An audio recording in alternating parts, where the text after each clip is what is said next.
NetCredit is here to say yes, because you're more than a credit score. Apply in minutes and get a decision as soon as the same day. Loans offered by NetCredit or lending partner banks and serviced by NetCredit. Application subject to review and approval. Learn more at netcredit.com/partners. NetCredit. Credit to the people. Did you know that Game Pass or Pass is brought to you for free because of Spotify for podcasters? It's a totally free platform, and you can make a podcast today for free.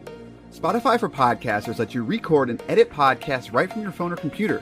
So no matter what your setup is like, you can start creating today. Then you can distribute your podcast to Spotify and everywhere else that podcasts are heard. And if you're thinking about taking your podcast to the next level with a video podcast, Spotify can help you too. With Spotify for Podcasters, you can also earn money in a variety of ways that includes ads and podcast subscriptions. So what are you waiting for? Download the Spotify for Podcasters app or go to spotify.com/podcast to get started right now.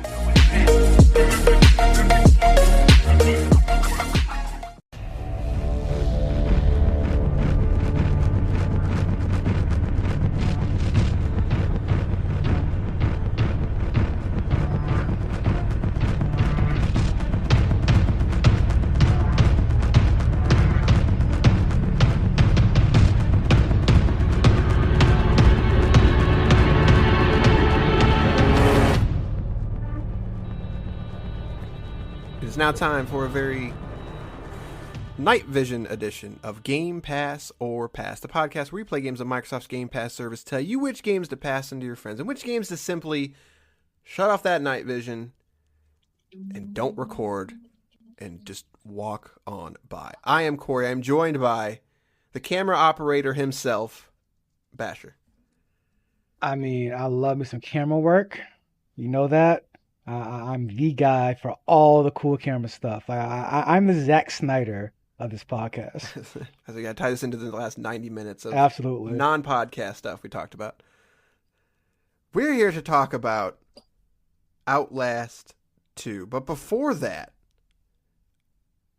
if you want to talk to us about Outlast 2, did you know that you can write us, gpopfans@gmail.com, or you can shoot us a text message or a voicemail at 574-651-9256. Be a part of the show. Don't you want to be a part of the show? Don't just want to be. Don't you just want to be? But let's talk about Outlast 2. Here's the details on this game. Developed by Red Barrels Studio. You know what they're known for? Outlast. This studio has done 4 Outlast games. Okay. So I think there's 2 main ones and I think 2 sort of spin-offs. So I will admit I do not follow the series that much. Regularly priced at $29.99 as a first-person horror action game. I don't know, action maybe not. Available on PC, Xbox One, Xbox Series, PlayStation 4, and PlayStation 5. No native Xbox Series versions on this one, so you are playing the Xbox One versions. There's no crossplay because it doesn't make sense. There are no cloud saves, so you cannot carry your progress, and there is no DLC. Outlast 2. Let's talk about it. Let's talk about it.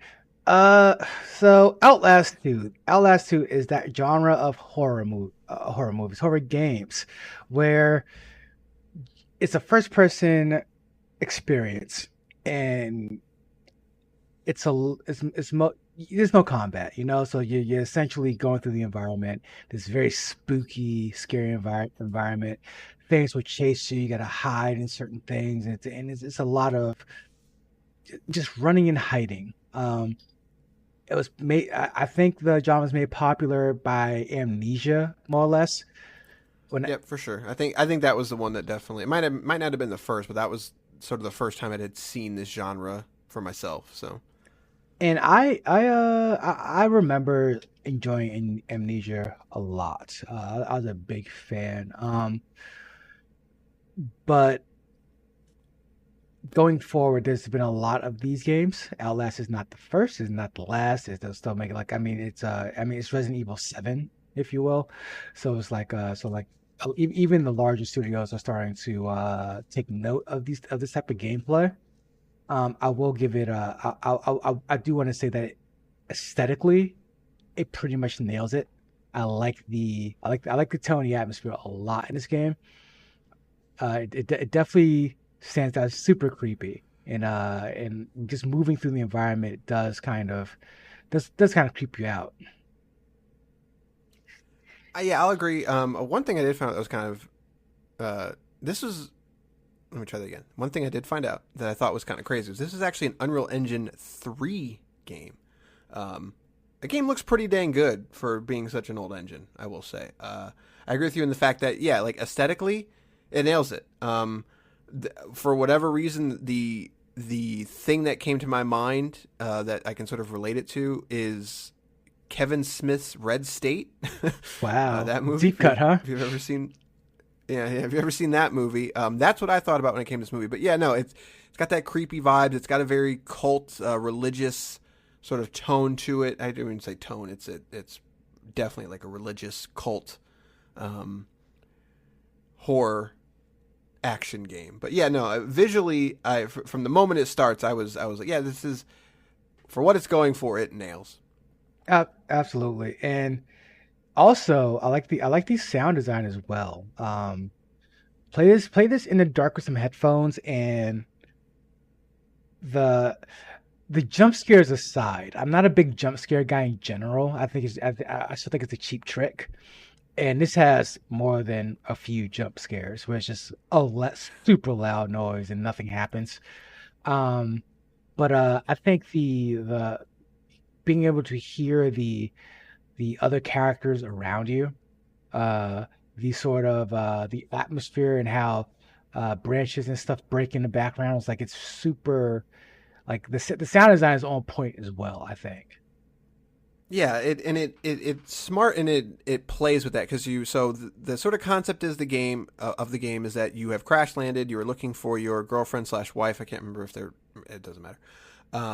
But the idea is that you've got this camera, and this camera is sort of your scan ability. You know, from like a Metroid Prime. It's how you get information about the world. You pick up different things, but it's sort of hook in the first game, and this one too is that you've got the night vision, and that's sort of your crutch, you know, like, so if you're freaked out, you've got this night vision. It doesn't last though, kind of thing, you know.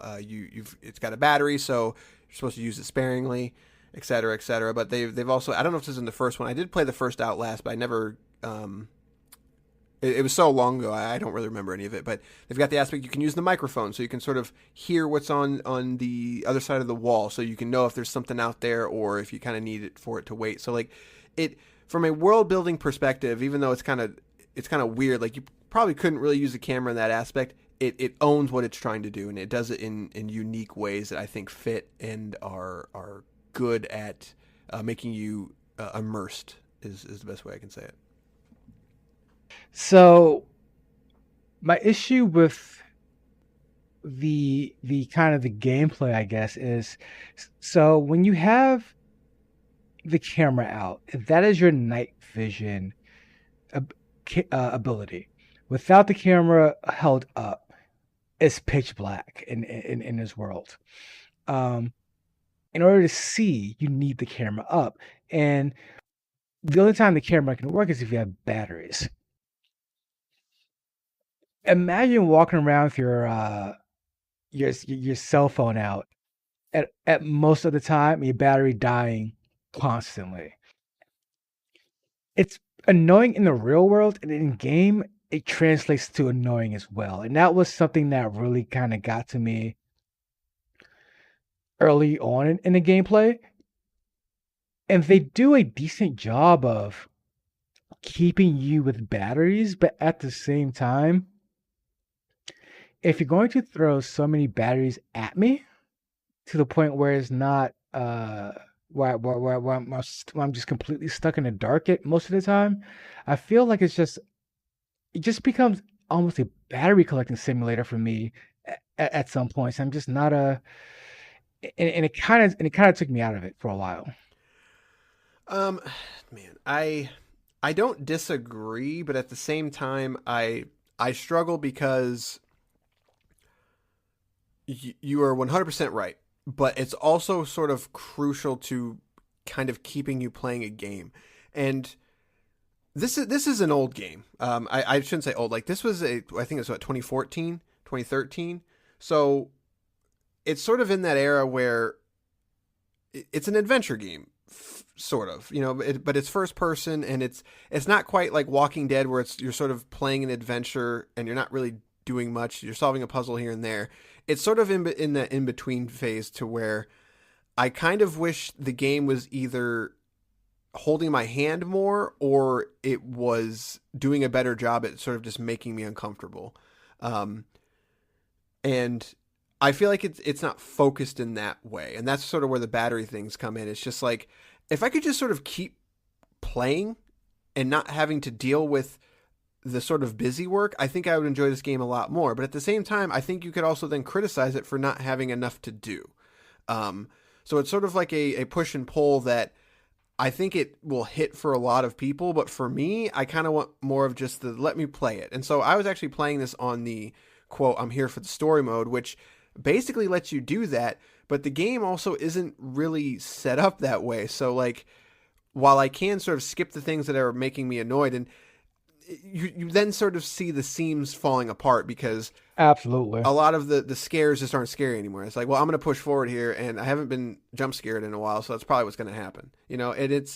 So it's almost a bad way to play the game, which then sort of me translate to I don't like playing the game the way you're supposed to. So I had that sort of struggle with it, of going back and forth, of not really knowing, like, do I like this game? Like, I know people like it, and I understand why they like it, but it's just not clicking with me. Oh, and I honestly, I completely agree with that. And I know how boring that is for a podcast Right. conversation where two people just completely agree on things, but that's really where I'm at with not just this game, but the genre itself. Again, I go back to Amnesia. I had a lot of fun with Amnesia. It sticks with me. I would put that as one of my favorite. It's one of my favorite experiences in gaming in general. But it's also because it was one of the first ones that did it for me to that kind of level of quality. This Outlast 2 is definitely a higher step in quality. However, I just don't feel like this genre of game and this game specifically advanced the genre itself to a point where it doesn't do anything where it's like I feel the need to play this because to your point, the gameplay almost the busy work rather is almost the idea of I'm going to find batteries, and if I see an enemy, I'm going to run and hide. Right. It's, Yeah. and the thing the thing I guess the carrot on the end of the stick is the story at that point. Like that's what's keeping you going. Right. But this gets to the point where I'm sorry, not the point, but rather the problem where story-wise, you met your girlfriend as a player for about 47 seconds before the helicopter goes down. So you don't really have any ties to this woman, to this character. So finding her is not really all that crucial to you as the player because she doesn't really mean a lot. And furthermore, there's not a lot of plot in terms of the characters you interact with or run away from that make you go, wow, what's going on here? It's really just creepy setting for creepy settings purposes. Yeah, and quick correction, I meant to say that the first Outlast came out in 2013. I know this game came out in 2017. So everything you said, again, I agree with, but I sort of push back on myself in this, and it's I don't particularly like the story because it seems a little cliche. It's super cliche. Yeah, but I don't know if that's the fault of the game. Like, I think it tells the story that it is telling well, and I just don't particularly I just didn't think it was very original. So if you had not seen this story before, it's such a different thing watching a movie and playing a game. And the reason I'm saying that is because I felt like the story was sort of meant to be viewed as one cohesive sort of movement, and the game almost gets in the way at that point.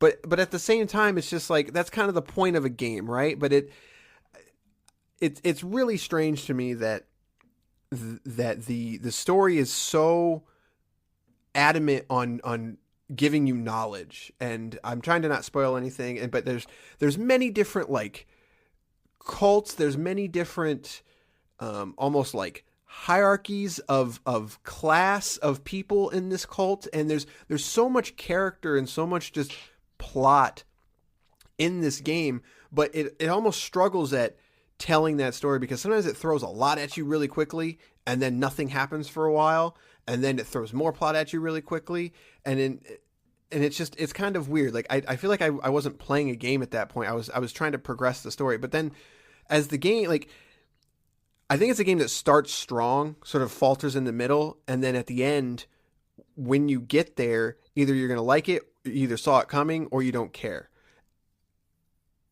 Even if you don't like it and you don't care, I think you can still make the argument that it's still told well, and that's why I'm sort of just like, I don't know if I don't like this game because it's bad, or I shouldn't say not bad, because it's not a bad game. If it's just a mediocre game and it's got structural issues, or is it the fact that I knew what was coming that I just didn't really care? I am I am in the camp of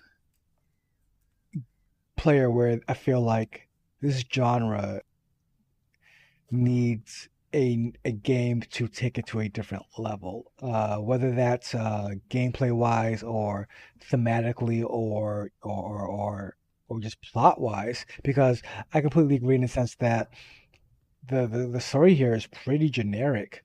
Um, I will compare it to a Resident Evil 7, where although again I'm not a big fan of the gameplay and the idea of simply running and hiding, I will say Resident Evil does a good job at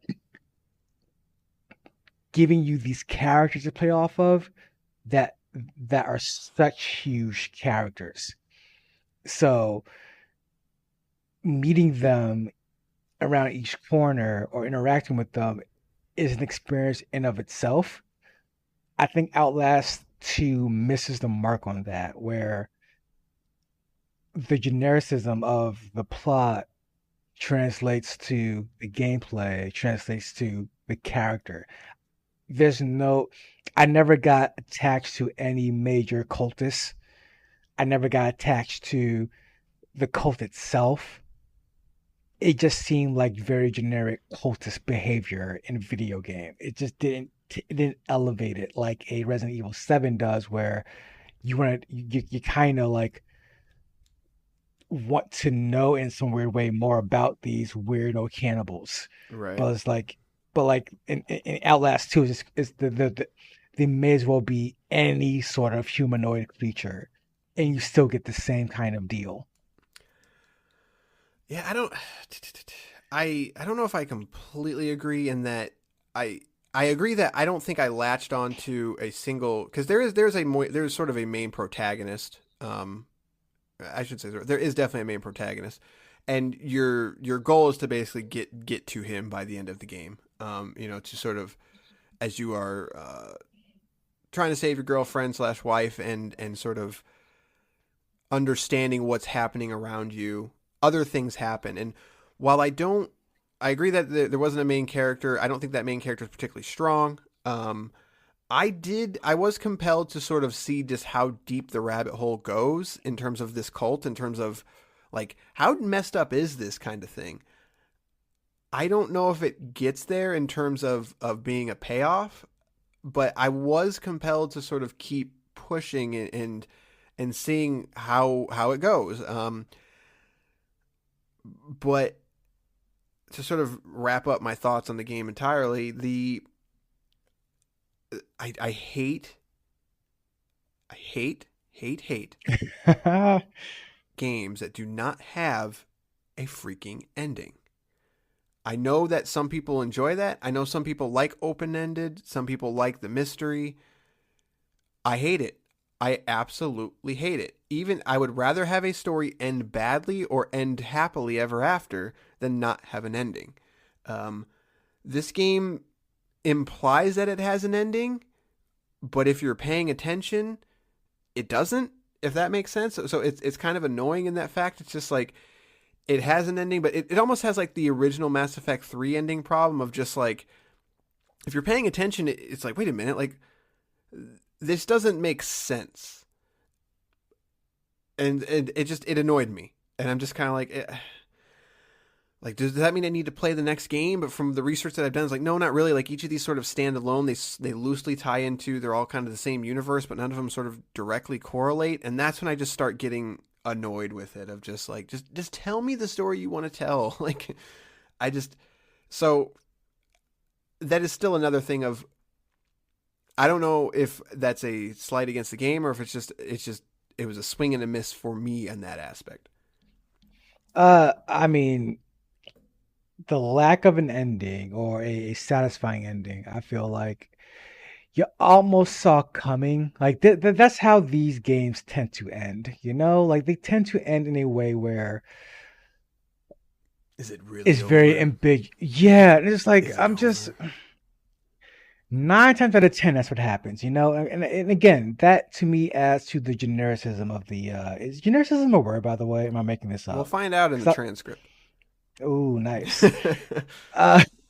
So like that adds to the genericness of it. Because it's I had a gut feeling that I just wouldn't get a satisfying ending to it. Yeah. I had a gut feeling I wasn't getting a huge like boss fight or something. I kind of knew it just wasn't going to be like this. Oh my god, like this is, I gotta play the second one type thing. I just knew it was gonna end with, like, all right, that's fine. Like, and that's disappointing because the gameplay leading up to it, it just wasn't.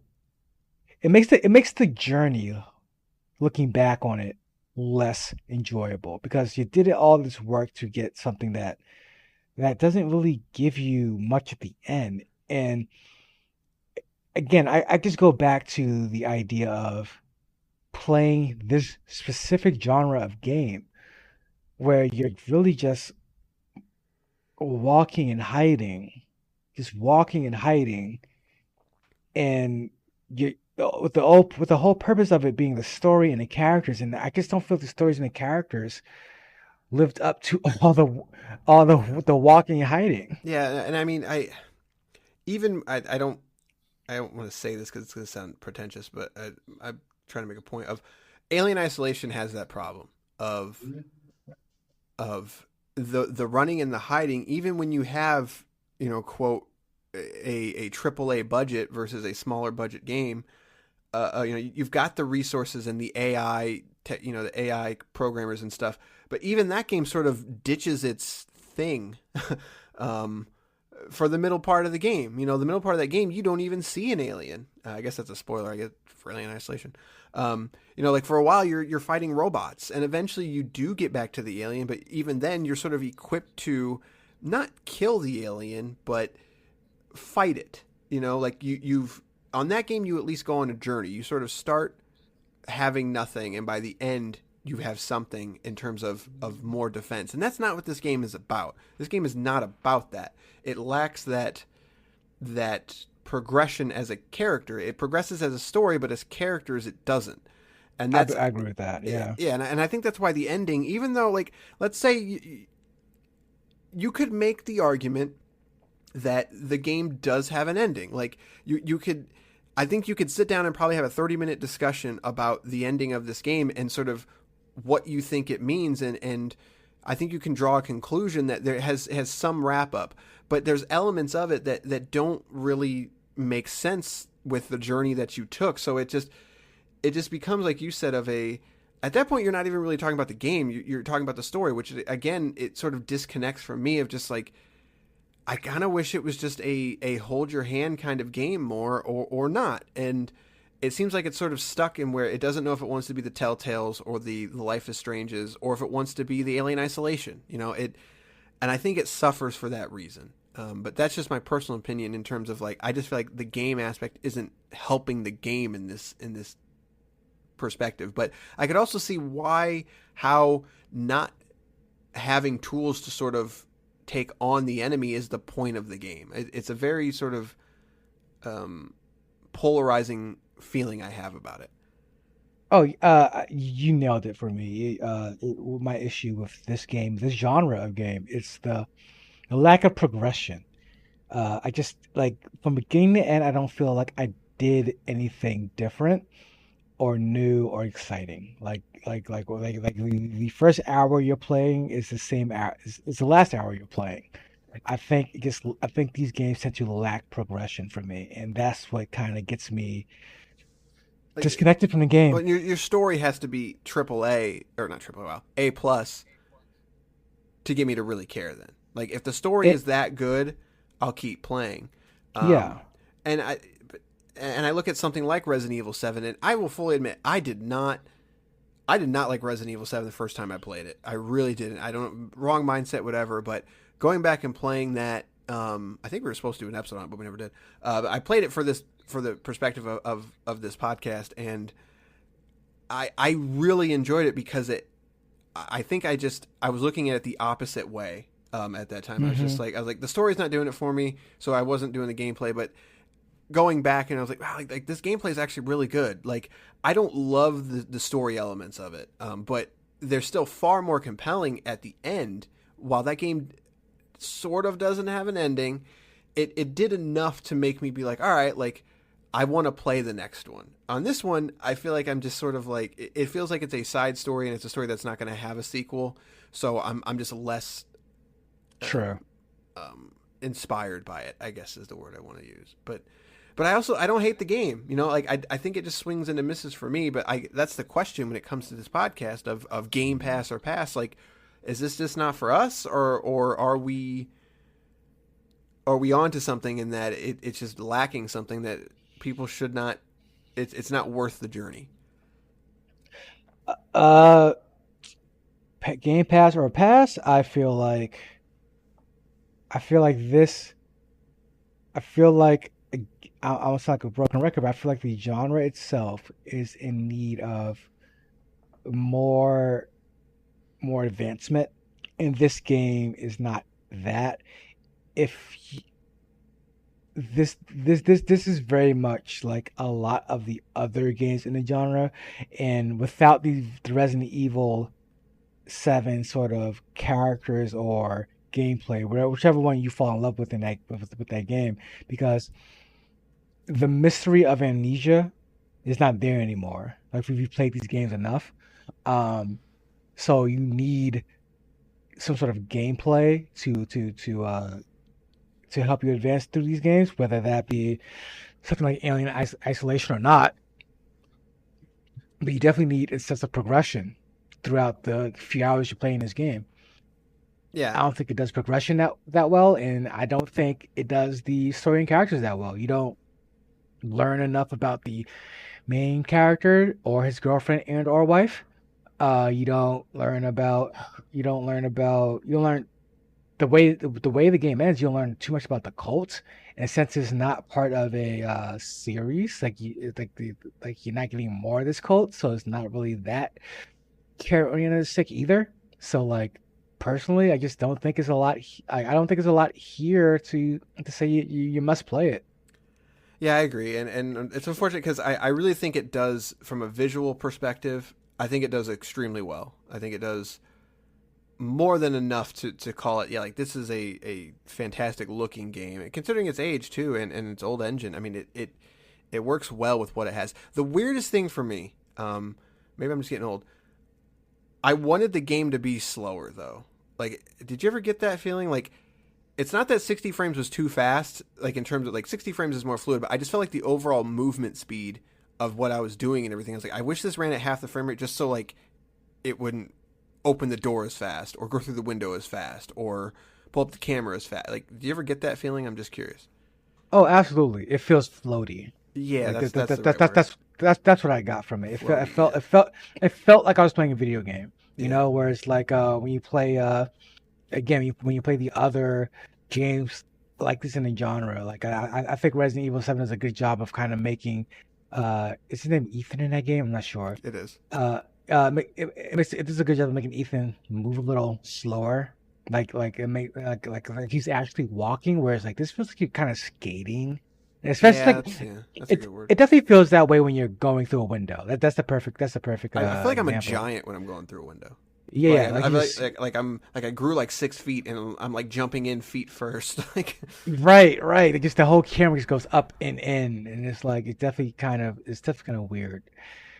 all right, at least I know I'm not crazy then. So, but yeah, unfortunately, I do have to agree. Like, I'm my dilemma is like, is this just not for us? But I think we've said enough that I think it's an okay game, but it's not good enough to get the pass on this show. That's when it comes to Outlast 2 on Game Pass or pass it on. Nope, that's wrong. Pass it by. Don't play it. Maybe play something else. Spend your time elsewhere. Because time is really the enemy, right? Like that's the real enemy is time. There's so many Game Pass games. And that's the point of this show, is to tell you which games are worth your time. We do it for you. The least you could do is leave us a review on iTunes. Let us know what you like, what you don't like. Send us an email, gpopfans@gmail.com.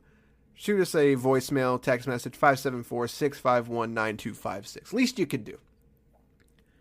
When it comes to the next game, what? What did guilt them into it? I know, right? That's what I'm going for it. I'm going for the guilt trip. We're going to starve. Do you want us to starve? I didn't think so.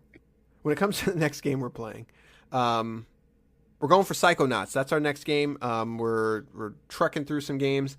After that, I will be honest with you, we don't have anything sort of nailed down. We're sort of dabbling in some games to try to figure out what our next one is. But there's a lot coming out on Game Pass, but maybe it's just game fatigue. But there's been nothing that sort of jumped out at me recently. I want to try that Second Extinction, but that is a early access game. From what I understand, it is very early access. Stuff like crossplay and basic like control functionality on a controller is just not there yet. So I have been eyeballing that Knockout City, which is saw that too. Yeah, that's the new EA game, and they're giving it away for free to everybody for 10 days. But for Game Pass Ultimate subscribers, you're going to get it for a while. And then I actually bought Maneater over the holidays when it was on sale for Xbox Series X, and that just came out too. So that might be one I might have to finally play, because now I've got no reason to. Honestly, the main reason was I just didn't want to get the disc out. Most of the time when I was sitting down, I was like, I don't feel like getting the disc, so I don't have that excuse anymore. So I'm not gonna lie to you, I was kind of looking at Spellforce 3. That's gonna be a long RPG. However, I feel like, why am I not seeing that? I know what you're talking. Oh, I think that's coming out. I don't think that's hit yet. Maybe that's what it is. So I think it comes out soon. Yeah, I think it is. It's very soon. So that might be a good candidate. There is that day one. Is it Dungeons and Dragons? No. Warhammer. That Warhammer RPG is coming out. That looks pretty neat. I want to check that out. So there is stuff coming, but it just seems, for whatever reason, what's out there right now is just not jumping out at me. So maybe there'll be something that hops out. But the one game that I am going to dabble in, I'm not saying we're going to do an episode, is I do want to check out Steep, because snowboarding and winter sports and stuff are actually something I super enjoy. So that's something I always wanted to check out, just never got around to it. So I want to check that out. So is there anything else that you're kind of dabbling in or you want to dabble in? Honestly, I think I'm going to check out. The only thing that popped up was Spellforce 3 for me. Other than that, Knockout City. Those are two for me. I think Knockout City will be one we'll have to check, because it's kind of unique. It's a new game, so it might be a good one to sort of jump into. So, but there you go. So we're dabbling in stuff, but we're definitely going to be doing a show on or an episode on Psychonauts, because I got actually a lot I want to say about that, and that's sort of a cult classic. So I think that'd be a good one, a good candidate. So. A game we both did not play when it came out. Right, yeah, and it's one of those that I've heard about it, and everyone's like, you got to play it, kind of thing. So that's no spoilers, but I have a lot to say about that game. So, but all right, that's going to do it for this episode of Game Pass or Pass. Shoot us an email, shoot us a voicemail, whatever you want. Let us know what you like, don't like, and we will see you next time with Psychonauts. Good day, sirs.